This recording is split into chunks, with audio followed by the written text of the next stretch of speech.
बिस्मिल्लाहिर्रहमानिर्रहीम।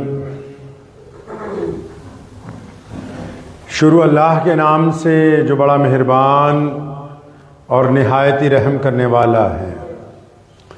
तमाम हज़रात दुरूद पाक पढ़ लीजिए। अल्लाहुम्मा सल्ली अला मुहम्मद व अला आलि मुहम्मद कमा सल्लैता अला इब्राहीम व अला आलि इब्राहीम इन्नका हमीदुम मजीद।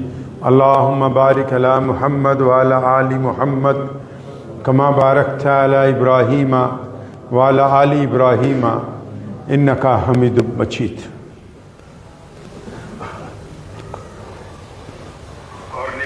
फ़िरका बंदी है कहीं और कहीं ज़ाते हैं, फ़िरका बंदी है कहीं और कहीं ज़ाते हैं। क्या ज़माने में पनपने की यही बातें हैं। यूँ तो सैयद भी हो, मिर्ज़ा भी हो, अफ़गान भी हो, तुम सभी कुछ हो ये बतला। अल्लामा इकबाल रहमतुल्लाह मुसलमानों की रहनुमाई करते हैं कि बर्रे सग़ीर में इस्लाम के दाखिले के बाद कुछ लोगों ने अपनी ज़ात पर, अपनी बरादरी पर, अपने रंग पर, अपनी नस्ल पर बड़ा फ़ख्र महसूस करना शुरू किया। कुरान पाक में अल्लाह करीम ने इरशाद फरमाया कि हमने तुमको एक मर्द और एक औरत से पैदा किया है और ये अलग अलग कबीले, ये इलाके इसलिए तय कर दिए ताकि तुम एक दूसरे को पहचान सको, शनाख्त कर सको एक दूसरे की। लेकिन तुम में तकवे वाला जो होगा, जिसका किरदार अच्छा होगा, वही अच्छा समझा जाएगा। किसी की बरादरी, किसी का इलाका, किसी का मुल्क, किसी की रंग, किसी की नस्ल उसको दूसरों के ऊपर फौकियत नहीं दे सकती।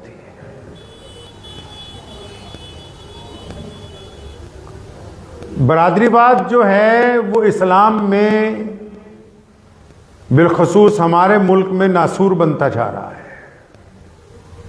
मैंने शुरू में अर्ज़ किया कि बर्रे सग़ीर में जब इस्लाम आया, बर्रे सग़ीर बोलते हैं इस इलाके को जिसमें भारत भी है, बांग्लादेश भी है, भूटान भी है, नेपाल भी है, मालदीव भी है, श्रीलंका भी है, अफ़गानिस्तान भी है। बर्रे सग़ीर में जब इस्लाम आया तो यहाँ कुछ लोगों ने अपनी ज़ात और बरादरी पर बड़ा फ़ख्र महसूस करने लगे,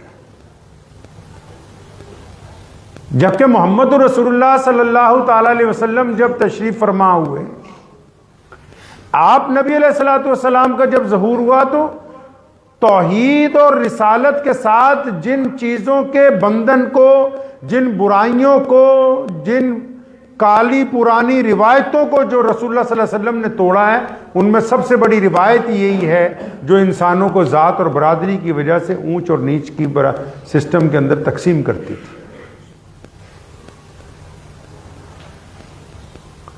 इस ज़मन में एक बहुत मशहूर हिकायत है, वो याद आती है जब कभी मुझे आपकी गोशगुजार करता हूं कि वो एक बुजुर्गों ने एक हिकायत लिखी है। फरमाते हैं कि एक बादशाह था पुराने दौर में। तो पुराने दौर में अदालतें तो होती नहीं थी, बादशाहों की अदालत में ही फैसला होता था। तो फरमाते हैं कि किसी का कत्ल हो गया तो मुलजिम को पकड़ के लाए बादशाह के सामने। अब गवाह पेश किए गए तो पता लगा कि ये इसी बंदे ने कत्ल किया है। तो बादशाह ने हुक्म दे दिया भी इसको भी फांसी दे दी जाए, कत्ल कर दिया जाए। इंसाफ करना था। ये वाकया मैं आपको इसलिए सुना रहा हूं ताकि आपको यह पता लग जाए कि जिन लोगों को अपनी जात पर फख्र है, जात पर, कि जी मैं तो सैयद हूं, मैं फलां हूं, मैं फलां साहब हूं, मैं फलां साहब हूं, जितनी भी बरादरियां आप लोगों ने बना रखी हैं, आपको यह अंदाजा हो जाए कि ये बरादरी होती क्या है। क्योंकि बरादरी असल में जो है, पंजाबी च कहते रैत मलूक हुंदी है, जात मलूक नहीं हुंदी। रैत समझते हो? नहीं। पंजाबी च कहते कि रैत मलूक हुंदी है, जात मलूक नहीं हुंदी। रैत मतलब हम जो काम करते हैं, जो हमारा रोजगार कमाने का तरीका है, बस वही हमारी बरादरी बन जाती है।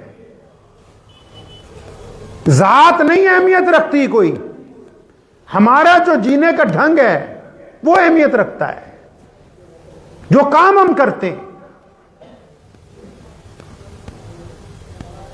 तो बादशाह के सामने जब पेश किया गया मुकदमा, तो उसने कहा ये तो कातिल है, उसने कत्ल की सजा दे दी। तो वजीर ने बादशाह के कान में कहा, उस दौर में पढ़े लिखे लोग नहीं मिलते थे, उसने कान में कहा कि हुजूर ये तो बहुत सियाना आदमी है, पढ़ा लिखा है, प्रोफेसर है, वो आज के दौर में तो बंदा मिलता ही नहीं है, आज से कई हजार साल पहले की बात है, तो इसको कत्ल ना करो, कैद में रख लो, कभी कोई मशवरा करना होगा, जरूरत पड़ेगी तो उसको बुला लिया करेंगे। ध्यान से सुनिए इस वाक्य को, वो तमाम लोग जिनको बड़ा फख्र है कि जी हम तो फलां बरादरी वाले हैं, हमारे बेटे का रिश्ता नहीं हो सकता कहीं, हमारी बेटी बैठी बैठी बुढ़ी हो जाए उसका रिश्ता नहीं होने देंगे कहीं। वो लोग सुने ध्यान से कि जात और बरादरी होती क्या है। मुझे एक साहब का फोन आया ना, कहने लगे आपकी बरादरी कौन सी है? हमें पता लगा हमारी है, हमारी बरादरी में ही आ जाओ। मैंने कहा अल्हम्दुलिल्लाह तुम उन लोगों को जात और बरादरी का दरस देने आए हो जिनके आबो अजदाद ने, जिनके बुजुर्गों ने मोहम्मद रसूलुल्लाह सल्लल्लाहु अलैहि वसल्लम के कदमों में बैठकर दीन सीखा है। और जात और बरादरी की रगें जब रसूलुल्लाह ने काटी तो हमारे आबो अजदाद इस बात के गवाह बने कि क़यामत आ सकती है, रसूलुल्लाह सल्लल्लाहु अलैहि वसल्लम का हुक्म तब्दील नहीं हो सकता है। तुम हमें जात और बरादरी सिखाओगे? तो बादशाह ने कह दिया उसे कि कत्ल कर दो। तो वजीर ने कहा जनाब ये बहुत पढ़ा लिखा बंदा, कत्ल ना करो, रख लो इसको, कैद में अपने काम आएगा। बादशाह ने कहा रख लो, कैद में डाल दिया। चंद दिन बाद कोई बंदा घोड़े बेचने के लिए आया। जब वो बंदा घोड़े बेचने आया तो वजीर ने याद दिलाया कि अपने पास एक सियाना आदमी है जिसको कैद में रखा हुआ है, उसको बुलाइए, चेक करे ये घोड़े कैसे हैं, असल नस्ल के नहीं। तो जब उसको बुलाया उसने सारे घोड़ों पे हाथ फेर के देखा, आधे घोड़े एक तरफ कर दिए। उसने कहा बादशाह हुजूर ये जो घोड़े हैं ये असली हैं, नस्ल के हैं, ये जो आधे घोड़े हैं ये असली नहीं हैं, मतलब ये नस्ल के नहीं है, असल नस्ल नहीं है ये। तो बादशाह ने जब व्यापारी को जब धमकाया जरा तो बोल पड़ा, कहता हाँ जनाब ये जो कह रहा है बंदा बिल्कुल ठीक कह रहा है, क्योंकि ये जो बाकी बचे हुए घोड़े हैं ना, इनकी मां मर गई थी तो इनको गधी का दूध पिलाते रहे तो इनमें वो सिफात पैदा नहीं हुई जो आला घोड़ी में होती है। तो बादशाह बड़ा खुश हुआ कि यार ये तो बड़ा सियाना कैदी, बड़ा समझदार है। तो बादशाह ने खुश होकर क्या कहा, कहने लगा यार वो जो हम रोजाना एक नान खाते हैं घर, बादशाह जो आज भी रोटी खाते हैं ना दुनिया में, अब भी जितने बादशाह हैं वो जो खाना खाते हैं वो आम खाना नहीं होता, आम लोगों तक की उसमें पहुंच नहीं हो सकती अब भी, आज की तारीख में भी। तो बादशाह ने कहा जो हम रोज रोटी खाते हैं वही वाली एक रोटी इसको रोज लगा दो इस कैदी को। अब कैदी भी खुश हो गया क्योंकि जेल में पता है रोटी कैसी मिलती है ना, दाल, पतली सी दाल पर कच्ची रोटियां। तो कैदी बड़ा खुश हुआ कि चलो यार इस बहाने एक रोटी लग गई, रोज शाही रोटी आएगी, इतनी बड़ी होती है कि 5 आदमी भी खाएं तो पेट भर जाए आराम से। उसमें इतना गोश्त, लबाजमात, काजू बादाम पिस्ते इतना कुछ पड़ा हुआ होता है, तो बहुत बड़ा नान होता है। तो बड़ा खुश हुआ वो। अब एक हफ्ते बाद एक और आदमी आया हीरे लेके। अब उसने जब हीरे पेश किए तो बादशाह हुजूर ने फिर कहा ओहो वो हमारे पास सियाना कैदी है उसको बुलाओ।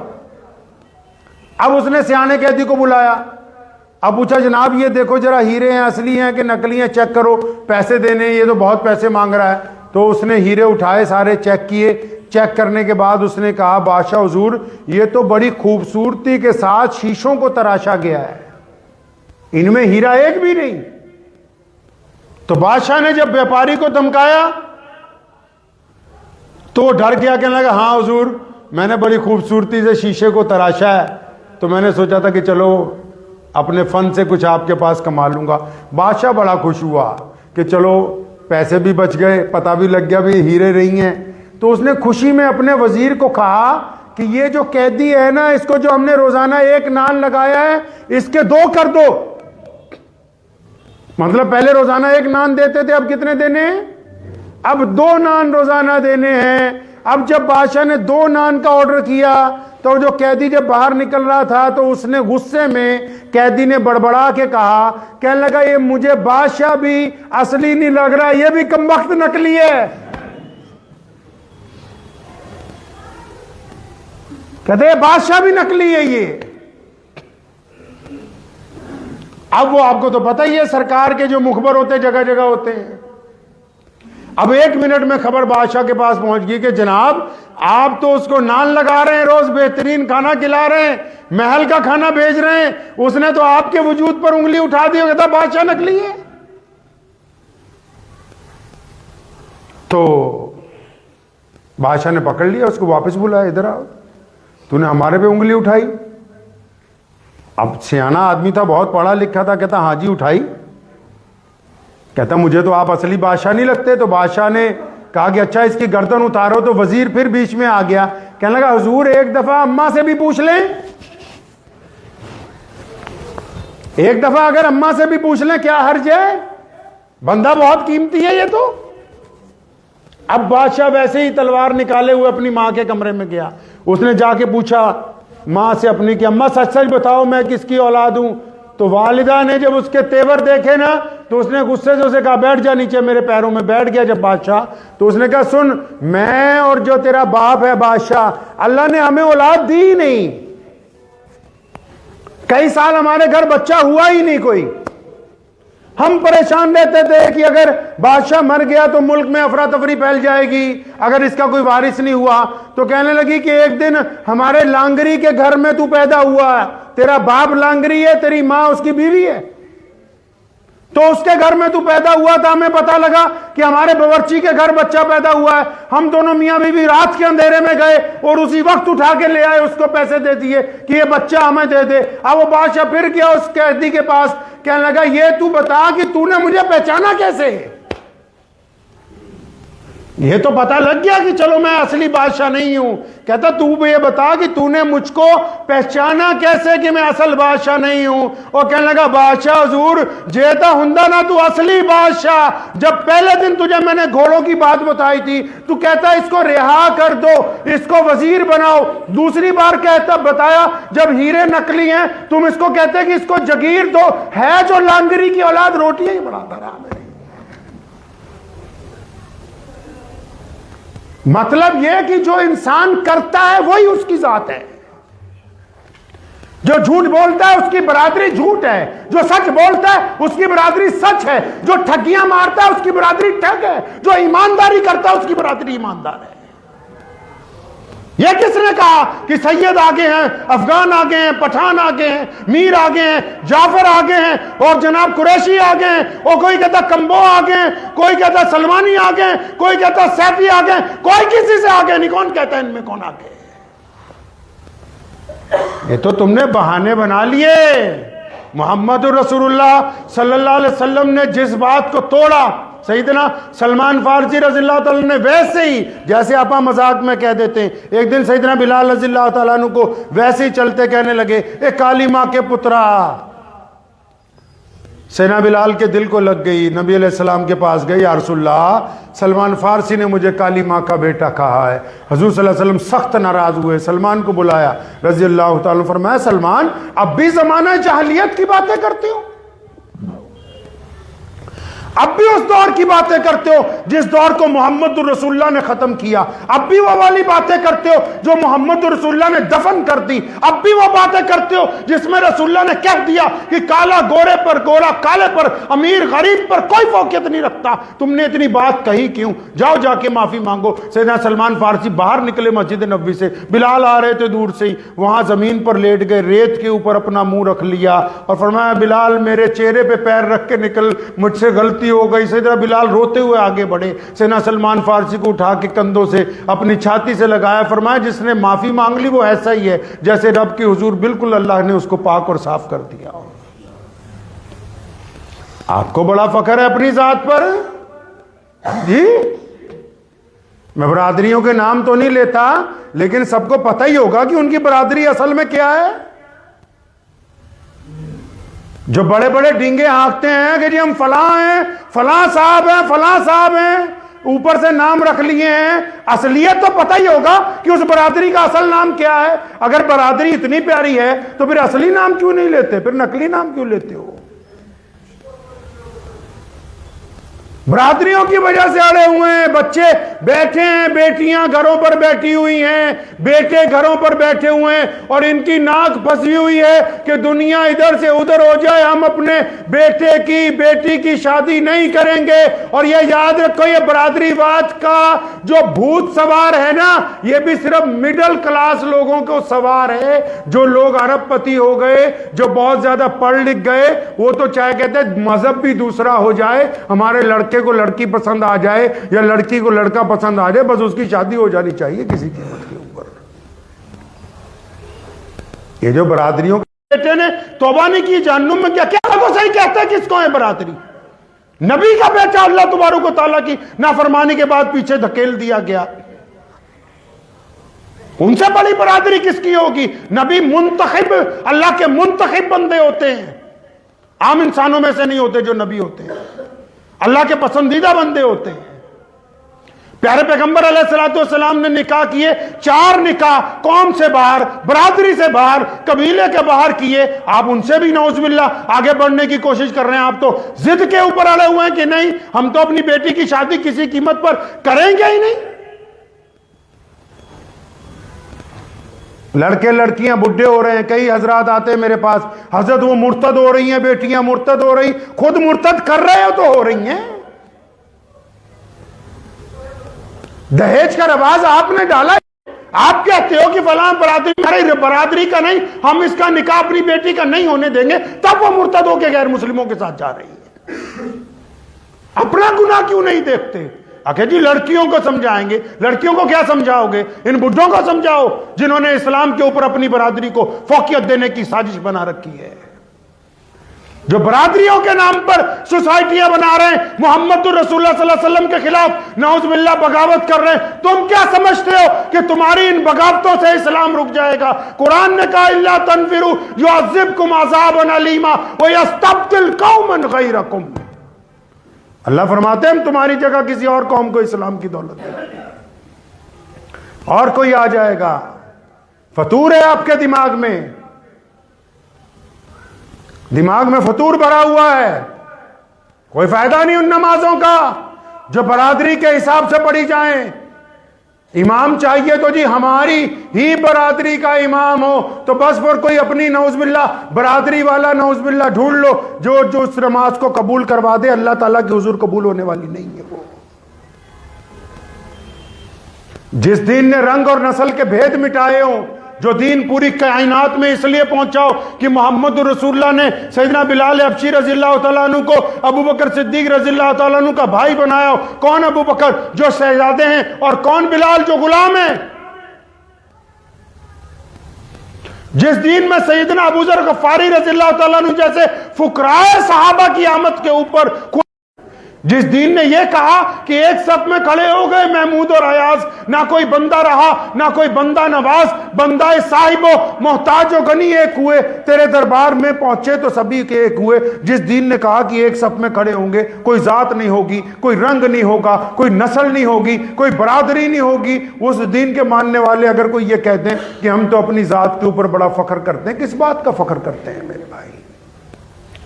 हाँ, आप फख्र कर सकते हैं, अगर आप बेहतरीन नमाजी हैं आप फख्र कर सकते हैं, अगर आप झूठ नहीं बोलते आप फख्र कर सकते हैं, आप बहुत ज़्यादा सदका देने वाले हैं आप फख्र कर सकते हैं, आप मुसलमानों के साथ गैर मुस्लिमों को भी रहम दिली के साथ देखने वाले हैं आप फख्र कर सकते हैं, आप गरीबों को खाना खिलाने वाले हैं आप फख्र कर सकते हैं, आप यतीमों की मदद करने वाले हैं आप फख्र कर सकते हैं, आप रोतों को हंसाने वाले, पर यह वाला काम तो कोई भी नहीं, यह वाला काम तो कोई भी नहीं किया। हमें तो पता नहीं किसी ने कम। अच्छा ये बताओ भाई, ये बरादरी ऊपर नीचे कैसे हो सकती है? ये फलसफा कहां से आया है? ये ऊपर नीचे हो कैसे सकती है? इस्लाम में सिर्फ 2 ही किस्में हैं, एक रसूलुल्लाह सल्लल्लाहु अलैहि वसल्लम और अंबिया अलैहिस्सलाम की जमात, दूसरी तमाम मुसलमान। अल्लाह ने अपने नबियों को इज्जत अता फरमाई तमाम कायनात के ऊपर, बस वो इसलिए क्योंकि वो अल्लाह के मुंतखब बंदे हैं। उसके बाद तमाम इंसानों के लिए हुक्म हो गया कि ये एक बराबर है। और उन नबियों ने भी और हमारे पैगंबर आजम सल्लल्लाहु अलैहि वसल्लम ने भी अपनी जाती जिंदगी में उसको करके दिखाया। अपनी बेटी का निकाह अपनी बरादरी से बाहर किया नबी अलैहिस्सलातु वस्सलाम ने। सैयदना फातिमा रज़ियल्लाहु अन्हा के बाद जो हुज़ूर सल्लल्लाहु अलैहि वसल्लम की दो बेटियां, हज़रत उस्मान रज़ियल्लाहु अन्हु हुज़ूर सल्लल्लाहु अलैहि वसल्लम की बरादरी के नहीं। नबी अलैहिस्सलातु वस्सलाम का एक निकाह बरादरी से भी बाहर है, इलाके से भी बाहर है, कौम से भी बाहर है, मुल्क से बाहर है। इनको बताना था इन मुसलमानों को, क़यामत तक के इन इंसानों को। पैगंबर आजम सल्लल्लाहु अलैहि वसल्लम ने अपनी बेटी सैयदना फातिमा को पूछा, जबकि अल्लाह ने रिश्ता तय किया, फिर भी पूछा कि आपका रिश्ता अली से कर दिया जाए। और ये तो कहते नहीं हम तय करेंगे, हम बताएं, चाहे जिंदगी गुजारनी लड़का लड़की ने फैसला करेंगे बड़े मियाँ कि हम बताएंगे कि ये रिश्ता होगा कि नहीं होगा, क्योंकि नाक इनकी फंसी हुई है बीच में, ताकि कल को इनको तलाक भी करवानी है। इनको तो पंचायतें चाहिए, लुटे पिटे लोग चाहिए, सुबह शाम मसाइल चाहिए। खुशहाल कौमों के कोई तसव्वुर नहीं है कि जी फलां बरादरी की मीटिंग हो रही है, फलां बरादरी की अंजुमन हो रही है। इस्लाम का नाम कहां पे है? जरा कभी अपनी बरादरी को इस्लाम से अलग करके दिखाओ, फिर पता लगे क्या अहमियत है तुम्हारी।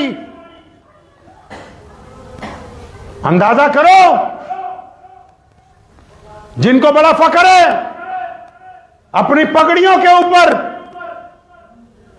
मोहम्मदुर रसूलुल्लाह सल्लल्लाहु अलैहि वसल्लम के दीन आने से पहले हालत क्या थी, और रसूलुल्लाह सल्लल्लाहु अलैहि वसल्लम ने जो इज्जत दी है उसके आने के बाद आपका दिमाग इस हद तक क्या खराब हो गया कि आप इस्लाम को छोड़ के बरादरी की बात कर रहे हैं।